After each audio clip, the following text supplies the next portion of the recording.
Good morning students. आज मैं आपको सेकेंड टर्म पोर्शन के अंतर्गत पाठ 11 राखी का मूल्य का रिवीजन कराने जा रही हूँ। परंतु रिवीजन कराने से पहले मैं प्रश्न पत्र प्रारूप के बारे में आपको कुछ बताना चाहूँगी।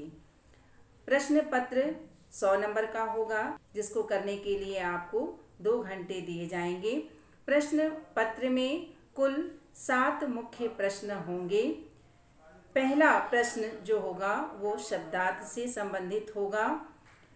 यह 10 नंबर का होगा और आप लिखते समय ये ध्यान देंगे कि जो शब्द प्रश्न पत्र में दिए गए हैं उनको कॉपी में उतारेंगे आप ब्लैक पेन से, और उसके अर्थ को उसके सामने ब्लू पेन से लिखेंगे।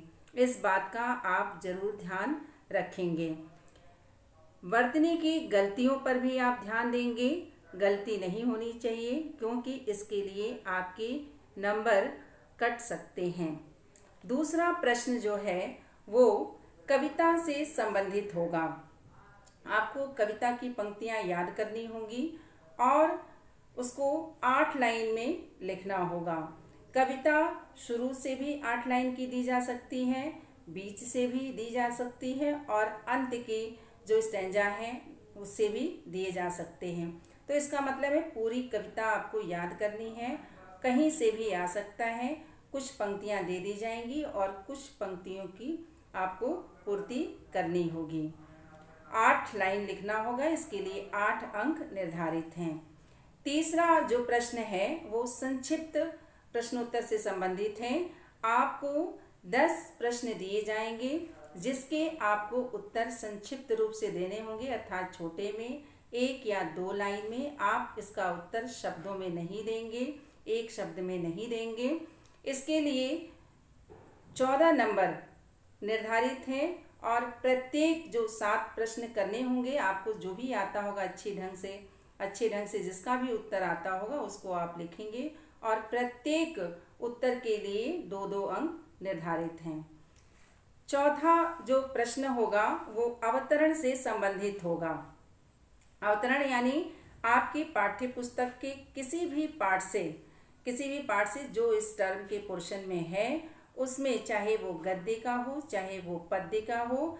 पद्य मतलब कविता, गद्य मतलब जो आपकी कहानी है, एकांकी है आदि, उनसे जो भी कुछ भी अंश 3-4 अंश ले लिए जाएंगे। 3-4 लाइन का अंश ले लिया जाएगा और उस पर प्रश्न बनाया जाएगा। उस पर आधारित प्रश्न उसमें आएंगे, पूछे जाएंगे। प्रत्येक प्रश्न 3-3 नंबर का होगा और ये कुल 6 प्रश्न होंगे। 3 गद्यांश से लिए जाएंगे और 3 पद्यांश से प्रश्न लिए जाएंगे। इनके लिए कुल 18 अंक निर्धारित है। प्रत्येक जो प्रश्न पूछे जाएंगे वो आपको गद्यांश कहाँ से लिया गया है, इसके लेखक कौन है, या ये पद्यांश, ये कविता की लाइन जो है किसके द्वारा रची गई है, इसके रचयिता कौन है, इस कविता का शीर्षक क्या है, और अन्य प्रश्न बना करके पूछे जा सकते हैं। फिर आपको 5वां जो प्रश्न है वो विस्तृत उत्तरीय होगा, अर्थात इसमें आपको उत्तर विस्तार से लिखने होंगे। ये 7 दिए जाएंगे आपको करने के लिए उसमें, लेकिन उसमें से आपको 5 प्रश्न के उत्तर लिखने होंगे। जिस भी प्रश्न के उत्तर आपको अच्छी तरह से आते होंगे आप उन्हीं के उत्तर लिखेंगे।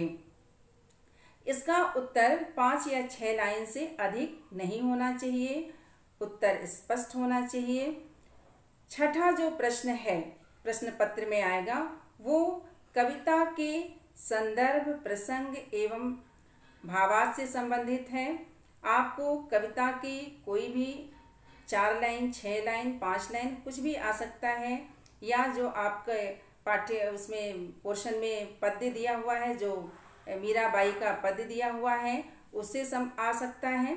ऑप्शन भी दिए जा सकते हैं या नहीं भी हो सकते हैं। आपको उनका संदर्भ, प्रसंग और भावार्थ लिखना है।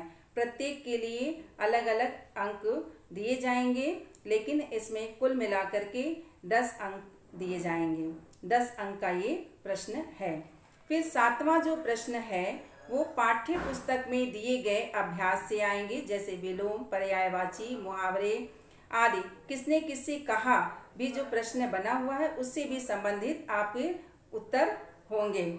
इसके लिए 20 अंक निर्धारित किए गए हैं। अब आपको हम बताएंगे कि उत्तर पुस्तिका में आप किस ढंग से लिखेंगे उत्तर को।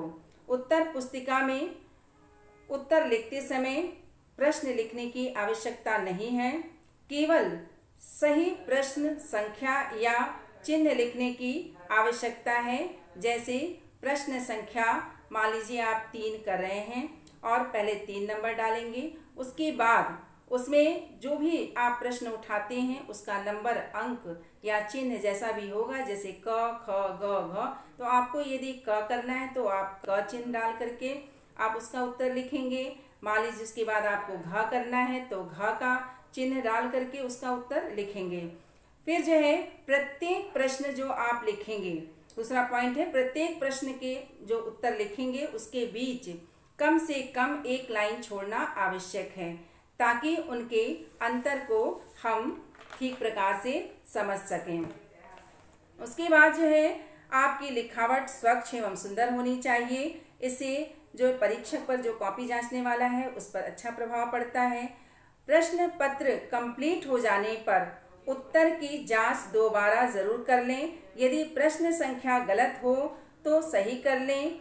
यदि किसी प्रश्न का उत्तर लिखना भूल गए हों तो उस प्रश्न का सही नंबर डालकर उत्तर अंत में भी लिख सकते हैं या लिख दें आप, परंतु आपका पूरा प्रयास होना चाहिए उत्तर को क्रम से लिखने का। परीक्षक पर इसका प्रभाव अच्छा पड़ता है। बच्चों, अब हम आते हैं पाठ पर, राखी का मूल्य। राखी भारत के लोकप्रिय त्योहारों में से एक प्रमुख त्योहार है। इस दिन बहनें अपने भाइयों की मंगल कामना करती हैं और स्नेह तथा उल्लास से उनकी कलाइयों पर राखी बांधती हैं। भाई अपनी बहनों की सुरक्षा का वचन देते हैं। बादशाह हुमायूं ने भी भारत की इस प्राचीन सांस्कृतिक परंपरा का निर्वाह किया है। ये आपका बॉक्स में दिया हुआ है, जो कि इस पाठ का मुख्य आइडिया है, सेंट्रल आइडिया है कि इस पाठ में किस बारे में बात की गई है। इसको आप पढ़ लीजिएगा, इस पर आधारित भी प्रश्न पूछे जा सकते हैं।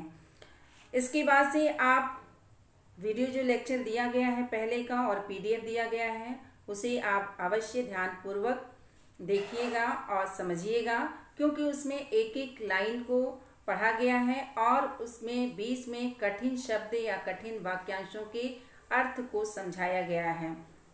तो इस बात का आप पूरी तरीके से ध्यान रखिएगा। अब प्रश्न आपके अंदर से भी बन करके आ सकते हैं। जैसे मान लीजिए कि एक अनुच्छेद दे दिया गया, एक पैराग्राफ या 3-4 लाइन, जो तीसरा क्वेश्चन, जो आपका चौथा क्वेश्चन जो अवतरण से संबंधित है वो आता है, तो आप कैसे उसको करेंगे। जैसे मान लीजिए एक आ गया, बड़ा कठिन प्रसंग है, पेज नंबर 61 पे है, 3rd पे कर्मवती के आगे लिखा हुआ है, बड़ा कठिन प्रसंग है, इस समय मेरे स्वामी नहीं हैं, उनके रहते मेवाड़ की ओर आंख उठाने का किसमें साहस था। अब यहाँ पर प्रश्न ये बन सकता है कि यह पाठ कहाँ से लिया गया है, या इस पाठ के लेखक कौन है, इस पाठ का नाम क्या है, ये अंश किस पाठ से लिया गया। इस प्रकार के प्रश्न बन सकते हैं। अब ये बात भी पूछी जा सकती है कि ये बातें जो हैं वो कर्मवती किससे कह रही हैं। तो किससे कह रही हैं? कर्मवती इसको बाघ सिंह से कह रही है, इसका उत्तर होगा। इसी प्रकार इस समय मेरे स्वामी नहीं है, ये लाइन है, इस पे प्रश्न बन करके आ सकता है कि कर्मवती के स्वामी कौन हैं, उनका नाम बताइए। तो यहाँ पर उत्तर होगा महाराजा सांगा। सांगा की पत्नी कर्मवती थी, इसलिए उनके स्वामी जो हैं कौन है? महाराजा सांगा। इसी प्रकार इसमें एक और लाइन है, उनके रहते मेवाड़ की ओर आंख उठाने का किसमें साहस था।